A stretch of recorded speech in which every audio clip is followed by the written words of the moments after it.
Hello, everyone. I am Doron Speilman. This is the daily briefing of the Israeli Citizen Spokesperson's Office. We are live on social media platforms Instagram, X, and YouTube. Wherever you are watching, you can submit questions into the live chat. Starting today, these daily briefings are now available shortly after broadcast as podcast episodes. Search for the Israeli Citizen Spokesperson's Office on Apple Podcasts, Spotify, Amazon Music, and all major podcast platforms. Find a link across our social media. I'd like to predict the future. Imagine that Hezbollah, Iran's proxy army in Lebanon, continues its war against Israel, which it started on October 8th. Imagine it continues to launch thousands of missiles, suicide drones at Israelis, preventing 60,000 displaced Israelis from returning safely to their own homes. Imagine after months of warning, Hezbollah to back off, Israel is finally forced to push it away. Soon after, there will be headlines screaming, Israel bombs Beirut airport. The UN will claim an indiscriminate attack by Israel. International organizations will blame Israel for collective punishment of innocent civilians in Lebanon. How do I know? This isn't some top secret intelligence leak.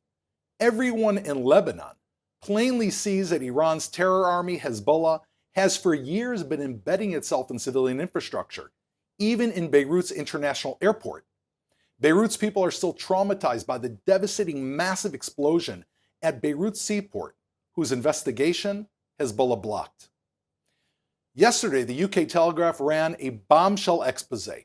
Hezbollah is storing huge quantities of Iranian weapons, including missiles and explosives, in Beirut's main civilian airport. Whistleblowers reported unmarked containers arriving in Beirut airport from Iran and being shepherded through customs by senior Hezbollah officials. Boxes containing unguided artillery rockets, short-range missiles, and even ballistic missiles. Lebanon's transport minister, appointed by Hezbollah, of course, tried to debunk the report with a tour for media and diplomats. But get this, they were stopped from actually entering into the cargo terminal. Where is the UN when you need it? Hezbollah is committing war crimes and endangering Lebanese civilians. And that's not a surprise, because just last week, Hezbollah warlord Hassan Nasrallah threatened to commit war crimes and fight without rules. If he says it, maybe we should believe him. Anyone who cares about innocent Lebanese lives, as we all should, needs to speak up and act now. Do you know who cares about the Lebanese people? The Lebanese people themselves. Over the last week, brave Lebanese have been campaigning online against Hezbollah's war behind the Arabic hashtag Lebanon doesn't want war. It's been used over 100,000 times and reached millions of people around the world. Lebanese people have called to disarm Hezbollah and implement 1701, the UN Security Council resolution that ended the 2006 war and was meant to remove Hezbollah from control in southern Lebanon. In a Lebanon controlled by Hezbollah, not following the party line can mean danger for these brave Lebanese people and their families. But many Lebanese people know that silence is dangerous too.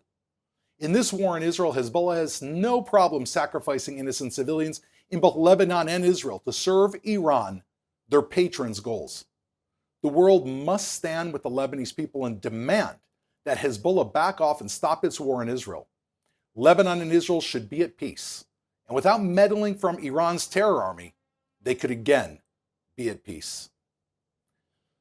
Hezbollah believes they can continue firing rockets at homes in Israel with impunity. And why shouldn't they believe this?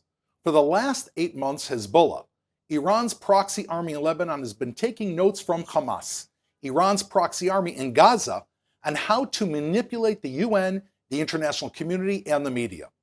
Hezbollah has seen Hamas operate from hospitals, from schools, and from mosques, and simply get away with it. Because when Hamas fought out of the basement of a hospital, UN officials didn't attack Hamas. They attacked Israel and told Hamas it has immunity. When Hamas stored rockets in schools, the UN attacks Israel. Hezbollah has been watching the news just like you and I have.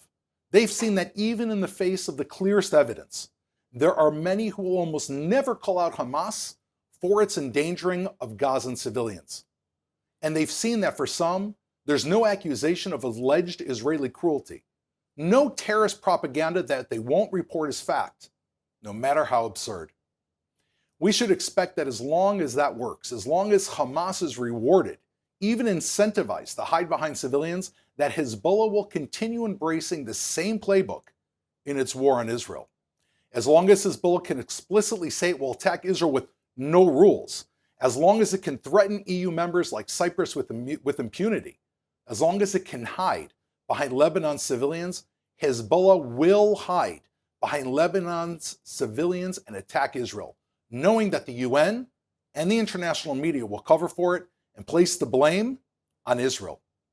Demand that your leaders stop Hezbollah and its war on Israel now, before we, Israel, are forced to end the war ourselves.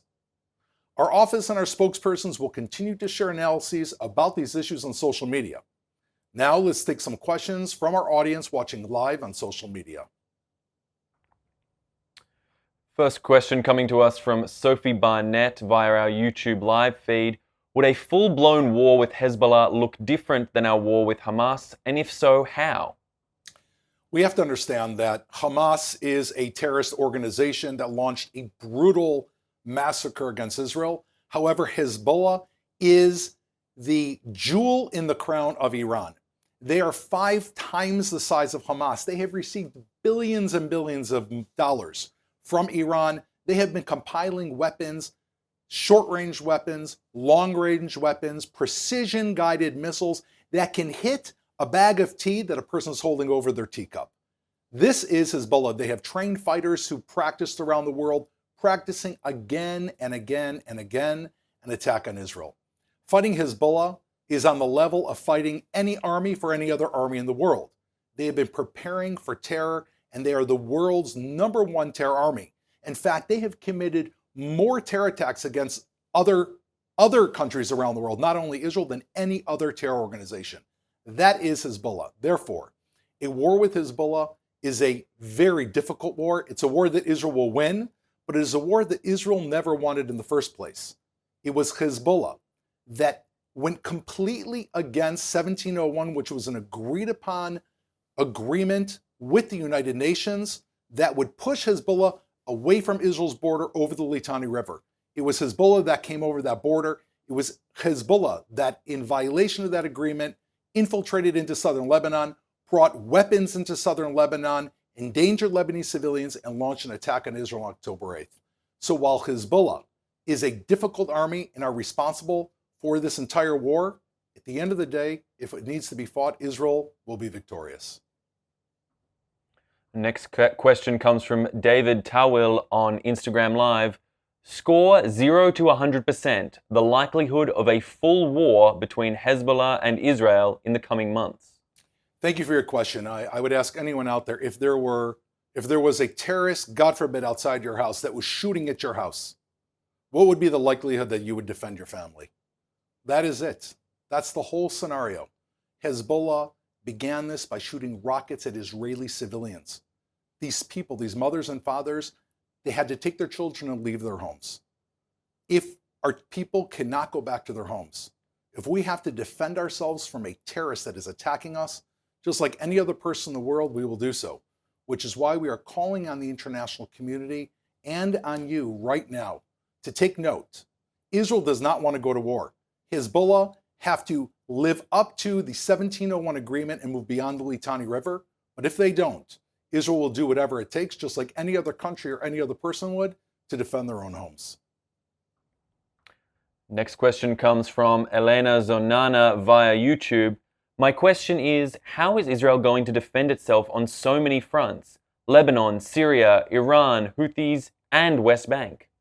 It's a very good question. In fact, we see that Iran has proxies, as you mentioned, in all of these areas. Israel is being attacked on 7 different fronts. I don't think since World War II have we seen this type of mobilization of enemies in a single country. Israel, which is the side of New Jersey, a country of 10 million people, is being attacked by massive forces of countries that have tens of millions of people, even hundreds of millions of people. However, Israel, a democratic country, a peace-loving country, also knows that we have to be able to defend ourselves. We have a fantastic army. an excellent Air Force. We are prepared, we have intelligence, and we have a population that has unified together into a single family that knows that we have nowhere else to go. Therefore, Israel will defend ourselves in our land, we will protect our citizens, and we also call upon the international community, the United States, which has led the quest to help Israel defend itself from these enemies, and other countries around the world, to stand against Hezbollah, to stand against Iran. You have a terror army in the world that is like the Nazi regime before 1939. We can see them getting closer and closer with their goals of terrorizing the world. Israel is the only the first country on their path towards the West. Take a stand now for what is correct. Let's stop Iran, Hezbollah, the Houthis, and all the other Iranian proxies in their path before they can reach other targets in the West or other places around the world. I want to thank you for all of your questions. Thank you for joining us. Please continue to tune in to the Israel Citizen Spokespersons Unit. You can find us on Twitter, on Instagram, and on YouTube. We're here every day, 3 p.m. Israel time, 8 a.m. Eastern Standard Time. We look forward to your joining us again.